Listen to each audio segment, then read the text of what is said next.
오늘 설교 제목이 뭐죠? 사랑과 은혜로 새 가족을 맞이하는 교회예요. 대상이 새 가족입니다. 목사님 말씀 보는데 새 가족이란 말 전혀 없는데요. 이 말씀이 무슨 상관이 있나요? 이 말씀의 의미를 하나하나 곱절 씹어보면요. 우리가 무엇보다도 이방인과 같은 새 가족들을 어떻게 맞이해야 하는지에 대해서 우리에게 주는 교훈들이 있습니다. 사도 베드로가 하나님께 감동받아 이 은혜의 말씀들을 남겼는데 부족한 시간이지만 이 시간 이 말씀을 통해서 우리 교회가 새 가족이 넘쳐나는 교회가 되길 원해요. 어떤 성도님이 저한테 늘 얘기해요. 늘 얘기한 게 아니라 했던 말이 생각이 나. 그분이 저한테 이렇게 얘기해요.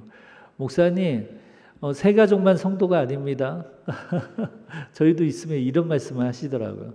그래서 제가 이 설교를 하는 건 새 가족만을 위한 게 아니라 결국 우리를 위한 거예요. 새 가족을 잘 맞이하고 환영하고 그들의 교회에 잘 정착되는 것이 곧 우리 교회가 하나님의 크신 일을 더 확장하여 할 수 있는 주님의 성경적인 원리이기에 이 말씀을 전합니다.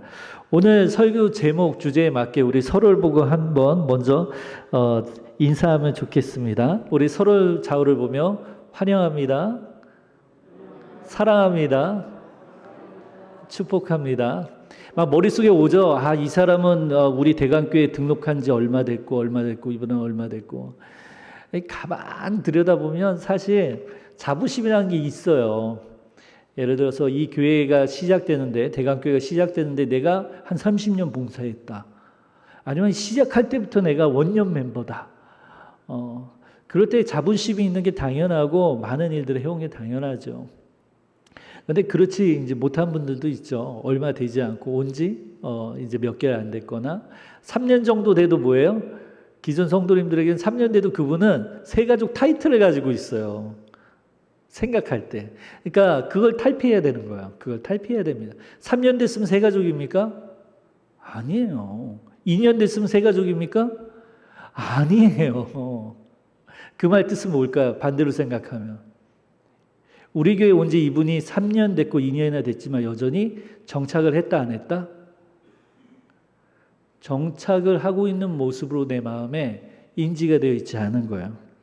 근데 하나님 안에서 건강하게 확정하고 성장한 교회들은 어떠할까요? 어떠할까요? 이미 2년 정도 지나면 봉사의 자리도 있고 그리고 자리를 잡고 있고 정착을 잘하고 있어야 되는 것이죠. 오늘 말씀 사랑과 은혜로 새 가족을 맞이하는 교회. 또 하나 오해하지 말 것은 우리 대강교회가 못하고 있다는 게 아니죠. 무려 오늘 몇 분이나 이제 수료하셨어요? 14분이나 4주 되는 교육을 성실하게 제가 보증할 수 있어요. 왜냐하면 교육을 제가 진행했기 때문에 처음에 15분이라고 해서 앉혀놨어요. 그 다음에 몇 분 하는지 아세요? 그 다음에는 30분 하고요. 그 다음에 보니까 35분 하고 조금씩 늘어났는데도 불구하고 우리 새가족분들이 전혀 불평하는 분 없이 새가족 교사 공강 보시면 알겠지만 넓지 않잖아요. 거기서 그 많은 분들이 불평하지 않고 함께 했고 또 필요할 때마다 우리 위임 목사님 오셔서 기도해 주시고 우리 선임 장로님과 우리 담당하시는 장로님이 그리고 또 각 여전도의 회장과 남선교회 회장님들이 관련 있는 새가족과 관련 있는 분들이 오셔서 그분들과 함께 교제했기 때문에 오늘 영광스러운 수료를 할 수 있었습니다. 우리 하나님께 영광의 박수 올려드립니다. 자, 그러니까 오해하지 마시고 오늘 말은 못하니까 하는 얘기가 아닙니다. 우리 교회가 좋은 분위기로 도약하고 있고 그 일을 서로 그 짐을 서로 짊어지며 기쁨으로 해 나가고 있기에 그 방향을 다시 한번 제대로 잡기 위해 이 말씀을 전합니다. 베드로전서 4장 8절에서 10절에서 사도 베드로가 하는 말이에요. 교회가 어떻게 이루어지는지 무엇을 추구해야 하는지에 대해서 가르침을 주고 있는데요. 세 가지를 뽑고 싶습니다. 이 말씀을 준비하며 첫 번째 강조하는 것은 첫 번째는 사랑입니다. 그리고 두 번째는 은혜. 그리고 세 번째는 책임. 그러니까 사도 베드로가 이 3절의 말씀을 전한 것을 핵심적인 이 단어들을 축약하면 세 가지로 오늘 전하고자 하는 거예요. 교회를 이루는데 중요한 요소가 있는데 세 가지 요소 중에 첫 번째는 사랑이고, 두 번째는 은혜이고, 그리고 세 번째는 책임이 있다라는 거예요. 누구를 대상으로 하는 말일까요? 교회를 이루는, 주님의 몸된 교회를 이루는 바로 저를 비롯하여서 이 자리에 있는 우리 모두 성도를 대상으로 두고 있는 말씀입니다. 그래서 이 세 가지 요소가 과연 어떻게 이 말씀에서 연결되고 있고, 그리고 이 말씀을 우리가 교회 가운데 적용하고, 특별히 오늘은 딱 말씀의 제목을 딱 뒀죠. 세 가족에게만 집중하자고요. 세 가족에게 어떻게 우리가 그분들에게 다가가고, 그분들이 어떻게 하면 더 우리 대강교회를 나의 교회로 여기고 기쁨으로 하나 될 수 있을까를 살펴보기 원합니다. 베드로전서 4장 8절의 말씀을 같이 읽어볼까요? 시작. 무엇보다도 뜨겁게, 어떻게? 뜨겁게 서로 사랑할지니 사랑은 허다한 죄를 덮느니라. 하나 나왔죠? 우리가 세상에서 사랑과 다른 게 있다면 우리가 사랑할 때 어떻게 사랑하라고요? 뜨겁게 사랑하라는 게 이 베드로가 우리에게 주는 말씀인데요. 베드로가 강조하는 첫 번째는 사랑입니다. 베드로는 주님의 몸된 교회를 이루는 성도 모두가 함께 반드시 실천해야 할 사랑의 중요성에 대해서 이야기하고 있어요. 사랑은 우리가 하나님의 자녀로 살아가는데 있어도 되고 없어도 되는 게 아니라 반드시 있어야 되는 겁니다. 우리 성도님들 그렇잖아요. 목회자들 바라볼 때 어떠세요? 목회자가 아무리 설교자라고 아무리 뭘 다 잘하고 재능과 은사가 많은 것 같지만 이 목사님이 차갑다, 사랑이 없는 것 같다, 그러면 어때요? 마음이 확 다치잖아요. 그죠? 우리 성도 간의 사이에도 마찬가지잖아요. 그럼 이 사랑이란 무엇일까? 그리고 이 사랑이 우리의 삶과 교회에서 어떤 역할을 하고 있을까요? 사랑은 우리의 마음과 정신과 행동, 전인격적인 우리의 모든 것에 영향을 끼치고 있습니다. 아주 강력한 것이에요. 그래서 모든 하나님의 창조물인 증거 중에 하나는 모든 사람은 사랑에 갈급하다는 거예요. 사랑이 갈급하다는 거예요. 사랑을 받지 않는 대상 중에 나는 괜찮아 하는 사람은 없어요. 겉으로 그런 척 할 수 있지만 누구나 반드시 사랑을 추구하고 그 사랑을 충분히 받기를 원합니다. 사랑은요, 우리를 동기부여합니다. 우리로 하여금 삶을 살아갈 힘이 되어주게 하고, 우리로 하여금 좌절과 절망에서 박차고 일어나서 다시금 우리로 하여금 실천적인 행동을 할 수 있도록 영향을 주고, 또한 우리가 중요한 인생의 삶의 갈림길에서 무엇인가를 선택할 때 사랑이 오히려 우리에게 올바른 길로 인도해 주기도 합니다. 18세기에 명성 있는 주석가이자, 주석은 뭐죠? 주석은 성경을 연구하여 쓴 거예요. 주석가이자 목회자였던 매튜 헨리는 사랑에 관해서 이렇게 말했습니다. 진정한 기독교적 사랑은 서로의 결점과 약점을 용서하고 덮어주는 데 큰 힘이 있다. 다시 한번 읽어드릴게요. 진정한 기독교적 사랑은 서로의 결점과 약점을 용서하고 덮어주는 데 큰 힘이 있다. 이 사랑의 의미를 가지고 세 가족을 대상으로 생각해 보기 원해요. 사랑은 세 가족을 내가 신앙생활한 교회 공동체의 일원으로 맞이하는데 아주 중요한 역할을 합니다. 인간은 처음 보는 상대를 보면 일단 본능적으로 무엇을 가지죠? 경계심을 갖잖아요. 경계심을 가집니다. 목회자도요, 교회 옮기는 게 쉽지 않아요. 저도 올해 세 가족이잖아요. 그죠? 저도 세 가족으로 와서 제일 먼저 어디에 들어가야 되죠? 목회자 그룹에 들어가야 돼요, 제가. 그리고 그 목회자분들과 어떻게 하든 좋은 관계를 맺어야 돼요. 그리고 또 우리 성도님들하고도 좋은 관계를 맺어야 돼요. 내가 신앙생활한 교회 공동체로서 일원으로 맞이하는데 그런데 적응하고 정착하는데 이 사랑이 아주 중요한 역할을 하는데요. 인간은 근본적으로 경계라는 것을 합니다. 인간은 처음 보는 상대를 보면 일단 본능적으로 경계를 갖고 상대방을 조심스럽게 위아래로 살펴보잖아요. 그죠? 새 가족들 중에 이제 공통된, 우리 교회에서 나왔다는 게 아니라, 이제, 교회에 정착하지 못하고 떠난 분들 중에 이제 하는 말들 중에 하나는 뭐냐면은, 그런 이야기가 있죠. 누가 나를 보고도 인사를 하지 않고, 물론 이제 새 가족이 먼저 인사할 수도 있지만, 인사를 안 받아준다는 분들도 있어요. 위아래로 이렇게 훑어 보았다라고 했던 분이 생각이 납니다. 예전에 제가 한 20년 경력이니까요. 20년 경력 가운데 그런 일들도 있었어요. 상대방을 조심스럽게 살펴보고 나와 비슷한지 아닌지 확인하는 게 인간의 본능인데, 제가 저희 6살 쌍둥이들에게 가끔씩 하루에 한 2권 정도 동화책을 읽어줍니다. 저기 잠호방에 저희 아이들이 있기 때문에, 사모가 있기 때문에 거짓말을 할 수가 없겠어요. 제가 자주 읽어주지는 않고 하루에 2권 정도, 한 권씩 골라 갖고 와 해서 애들 가지고 오면 동화책 읽어주는데요. 동화책을 볼 때 저도 모르게 눈물을 흘릴 때도 있고요. 동화책을 읽을 때 제 마음이 찔릴 때도 있어요. 그러니까 사실 동화책이지만 누가 썼죠? 어린아이가 쓰지 않았어요. 성인이 쓴 거예요. 어린이들을 대상으로. 그러니까 아이들의 눈에 비치는 동화의 세상과 어른이 보는 동화의 세상은 또 다릅니다. 또 달라요. 어른이 동화를 읽어도 되겠다라는 생각이 들었어요. 그런데 제가 기억나는 동화 이야기가 생각이 나요. 곰의 이야기였어요. 내용은 이렇습니다. 곰들이 모여 사는 동네가 있는데 그곳의 모든 곰은 다 똑같은 갈색곰이었어요. 똑같은 갈색곰. 그래서 똑같은 음식을 먹고 똑같이 행동하고 똑같은 양식을 가지고 있는, 똑같은 문화를 이루고 있는 갈색곰들의 마을이었습니다. 그런데요, 그 마을에 갑자기 생김새가 전혀 다른 곰이 이사를 와요. 생김새가 전혀 다른 곰. 어떤 곰인지 아세요? 힌트를 주자면 좀 얼룩무늬가 있는 곰. 네. 처음 곰들은요, 그 곰을 경계합니다.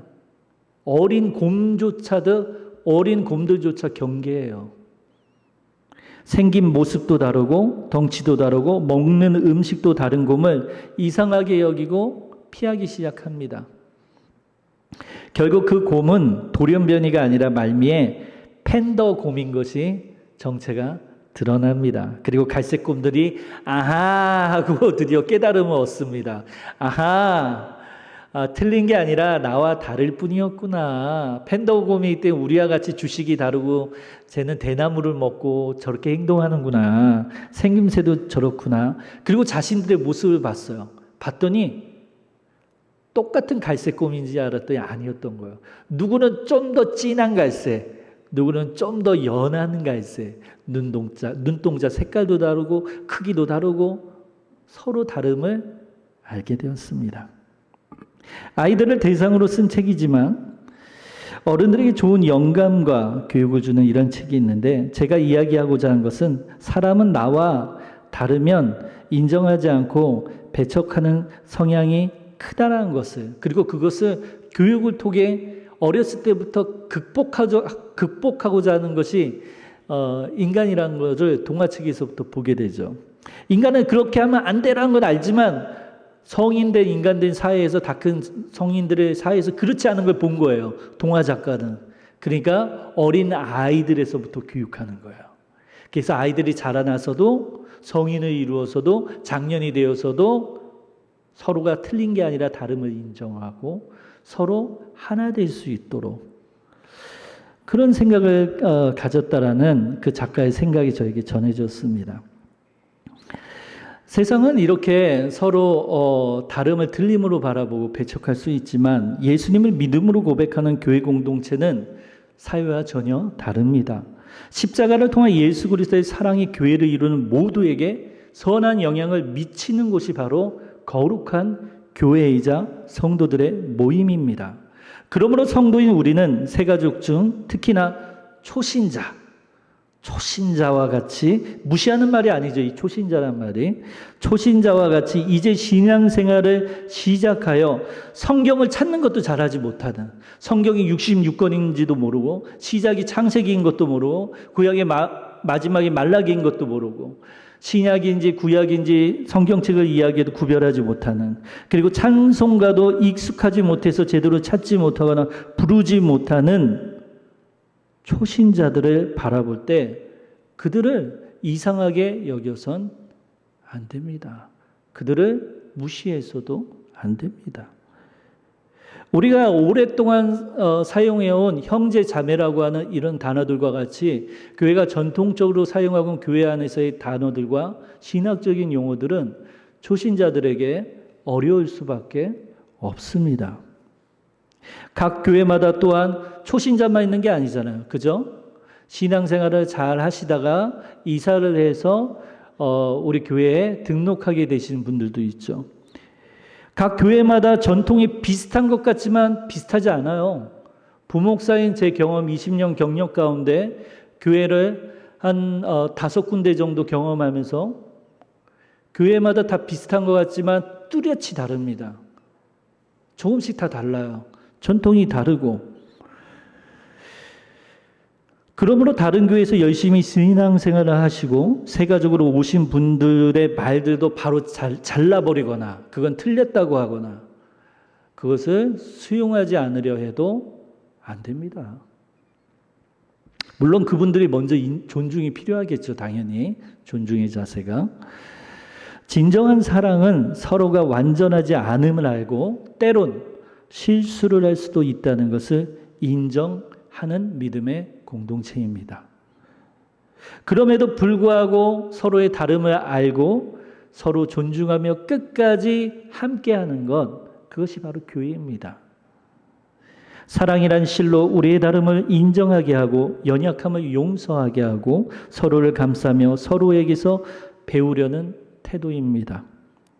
그래서 사랑은 우리가 새로운 가족을 우리의 교회에 환영하는 데 있어 아주 중요한 역할을 하는 것입니다. 베드로전서 4장 9절의 말씀을 함께 읽어볼까요? 시작. 서로 대접하기를 원망 없이 하고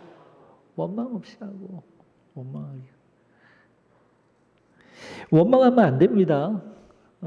여기 교회 안에서 봉사하시는 분들 다 뭐예요?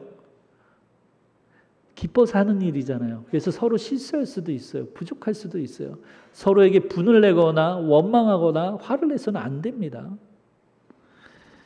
베드로는 서로 대접하라는 말에는 숨겨진 중요한 대상과 의미가 있습니다. 그런데 우리가 한글 번역만으로는 드러나지 않아요. 이 말은 헬라어잖아요. 그죠? 이 헬라어에서 이 대접이라는 이 말은 합성어예요. 두 단어가 합쳐져서 하나의 의미를 이루고 있어요. 첫 번째 단어는요, 사랑하는 이라는 의미를 갖고 있어요. 예수님께서 베드로에게 네가 나를 사랑하느냐, 필레오, 사랑을 이야기할 때 그 필레오가 맞아요. 사랑하는 이라는 의미가 담겨져 있고 또 하나는 외국인이라는, 이방인이라는 의미가 담겨져 있어요. 결국에 이 대접이라고는 이 단어의 원뜻에 숨겨진 의미는 뭐예요? 시작은 이방인을, 외국인을 대접하라는 의미예요. 외국인을, 이방인을 사랑하라는 거예요. 사랑. 그게 바로 대접입니다. 그러므로 이 단어에 숨겨진 의미이자 오늘 주제와 연결할 수 있는 핵심적 의미는 우리가 익숙하지 않거나 알지 못하는 새 가족들에게 무엇을 베풀어야 된다? 사랑을 베풀어야 된다는 것을 가르쳐 주고 있어요. 실천적인 행동 강령이라고 할 수 있는 거예요. 요나서 4장 11절의 말씀, 하나님이 정말 유대인들이 깜짝 놀랄 말씀을 했잖아요. 그죠? 깜짝 놀랄 말씀을 했잖아요. 요나서 4장 11절의 말씀 제가 읽어볼게요. 하물며 이 큰 성읍 니느웨에는 좌우를 분별하지 못한 자가 12만여 명이요 가축도 많이 있나니 내가 어찌 아끼지 아니하겠느냐 하시니라. 아낀다는 건 뭐예요? 사랑한다는 거죠. 하나님은 이스라엘 백성들만 사랑하신 것이 아니라 하나님이 창조하신 온 인류를 사랑하신다는 거예요. 유대인들의 선민사상, 자신들만 사랑할 것이라고 생각하는 요나 선지자와 같은 생각이 얼마나 편협한지를 알려주는 것이 요나서입니다. 하나님께서 말씀하신 사랑은 온 인류를 의미하는 것이죠. 그러므로 하나님께서 기대하시는 믿음의 성도들의 모임인 교회가 사랑한다는 의미는요, 기존에 오랫동안 관계를 맺어온 성도만 의미하는 게 아니에요. 나하고 끼리끼리 친한 사람하고만 교제를 나누는 것을 의미하는 게 아니에요. 나와 비슷한 사람을 선별하여 이 사람 나와 너무나 비슷해, 그래서 나는 이 사람을 사랑해가 아니라 교회에 처음 온 사람이나 초신자나, 그리고 다른 교회에서 신앙생활을 하고 이곳에 정착하기에 온 성도나 그 누구나 그 모두를 사랑하는 것, 차별 없이 인정하고 존중하고 사랑하는 것, 그것이 바로 대접하는 것입니다. 그러므로 적어도 새 가족에게 기존의 성도들이 사랑의 대접을 하는 것은 하나님 편에 보았을 때 마땅한 것입니다. 하나님이 기뻐하시는 일입니다. 그러므로 새로운 가족들이 교회에서 자신을 불편하게 느끼지 않도록 우리는 그들에게 은혜로운 대접을 해야 할 것입니다. 은혜로운 대접은 자비로운, 친절한, 편안한 대접을 의미합니다. 교회에서 성도 간에 계속되이 이루어져야 할 것을 의미합니다. 서로 간에 은혜로이 대접하는 것, 이것이 바로 하나님의 뜻입니다. 우리가 새로운 가족을 교회에 환영하는 것뿐만 아니라 그들이 교회의 일부가 되도록 기꺼이 우리의 자신을 내어주는 것, 우리의 마음을 그들이 있어줄 곳을 내어주는 것, 우리 자신을 그들에게 활짝 열어주는 것, 그것이 바로 예수님의 몸된 교회입니다. 교회가 폐쇄적일수록, 교회가 끼리끼리일수록 예수님의 몸이라 할 수 있을까요? 아니죠. 예수님의 몸은 열려 있어요. 항상 새로운 대상에게 열려 있고, 한 명이 아니라 2명, 100명, 1000명, 10,000명이라도 예수님을 통하여서 하나님께 나아가고자 하는 모든 성도들을 맞이할 수 있는 것이 바로 예수님의 살아있는 몸입니다. 그 살아있는 몸이 바로 우리 성도가 이루고 있는 것입니다. 그러므로 이 몸은 나의 것이기도 하지만 동시에 나의 것이 아니라 누구의 몸? 예수 그리스도의 것입니다. 그러므로 교회 안에서 우리 자신만을 주장해서는 결코 안 됩니다. 베드로전서 4장 10절의 말씀을 함께 읽어봅니다. 시작. 각각 은사를 받은 대로 하나님의 여러 가지 은혜를 맡은 선한 청지기 같이 서로 봉사하라. 이 말씀을 풀어서 말하면요, 하나님이 여러 가지 은혜를 각 성도들에게 주셨으니 받은 그 은혜대로 서로 잘 대접하라는 것입니다. 좋은 청지기인 것은 어떤 청지기냐면 하나님께서 주신 이 다양한 은혜를 사용하는 것이 좋은 청지기입니다. 이 절은, 이 말씀은 우리가 받은 은혜를 다른 사람들과 나누도록 명령하고 있는 말씀입니다. 베드로가 강조하는 교회를 이루는 두 번째 중요한 요소는 은혜입니다. 은혜. 이 문맥에서 은혜란 하나님이 우리에게 주신 능력을 의미합니다. 은혜는 하나님이 우리에게 주신 능력. 이 능력은 우리가 이 세상에서 하나님의 역할을 수행하는 데 사용됩니다.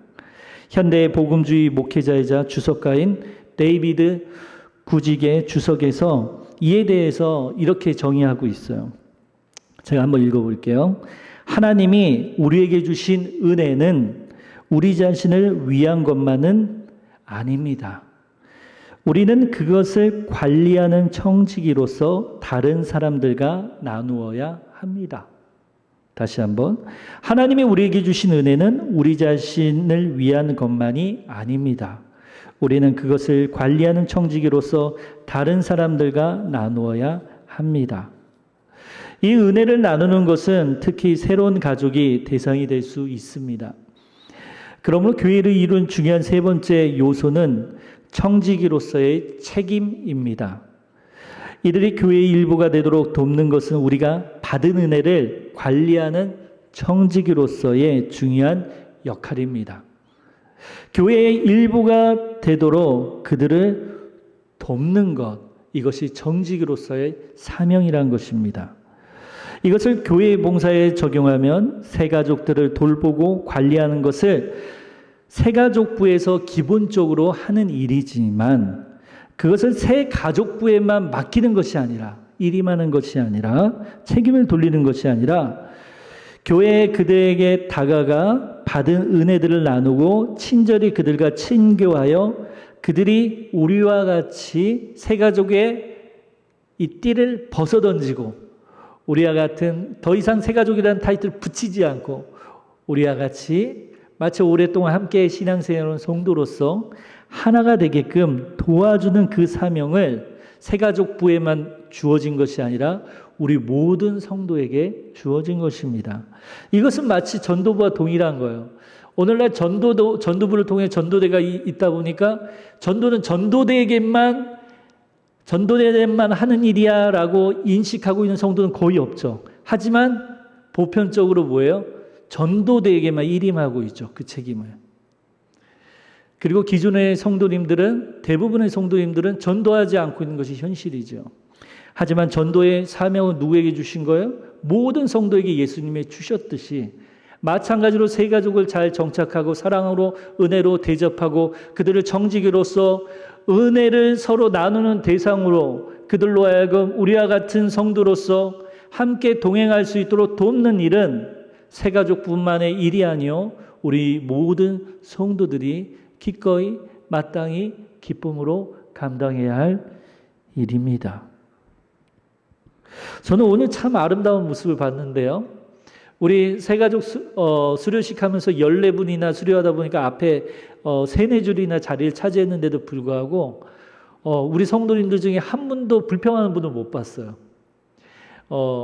간혹 그런 경우가 있거든요. 여기 내 자리인데 여긴 무조건 내가 앉아서 예배 드리는 자리인데 여기서 뭐 누가 앉던 거에 나 무조건 여기 앉아 있어야 돼 주장하는 분이 없더라고요. 그래서 새가족들에게 너무나 잘 배려하는 우리 대강교회 성도님들의 성숙한 모습을 보았습니다. 마지막으로 이 말을 강조하고 싶습니다. 우리는 다른 사람들에게는 하나님의 사랑과 은혜를 전달하는 고리가 되어야 한다는 것입니다. 고리, 어떤 고리요? 다른 사람들에게 하나님의 사랑과 은혜를 전달하는 고리 역할.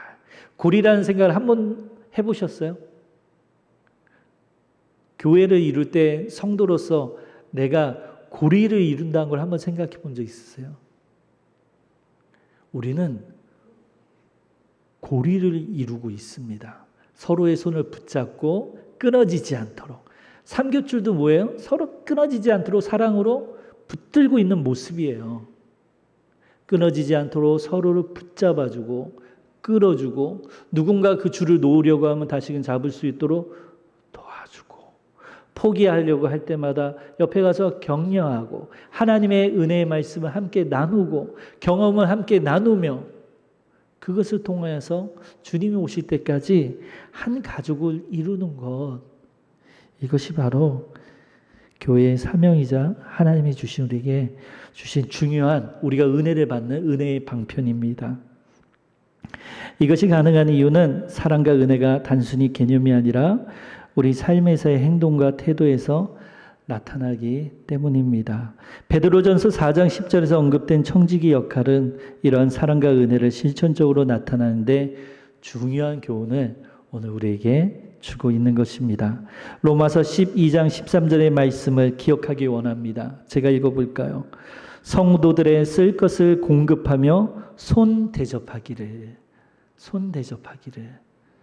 힘쓰라.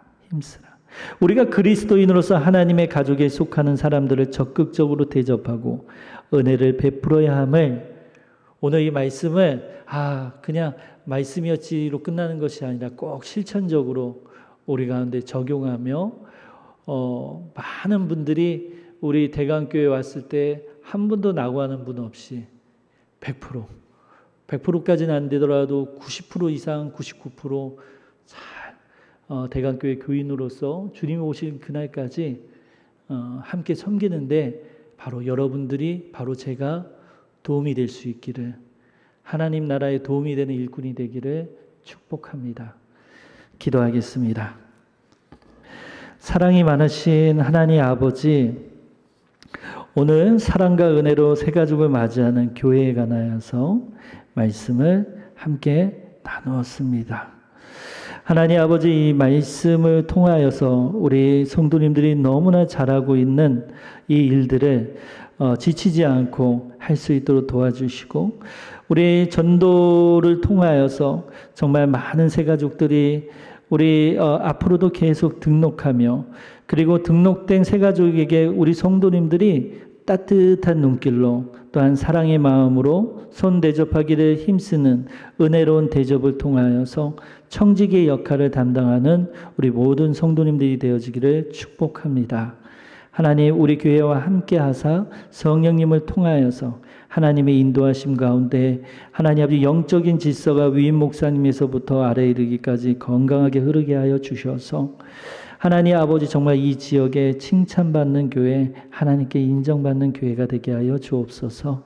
이 모든 말씀 예수 그리스도의 이름으로 기도합니다. 아멘.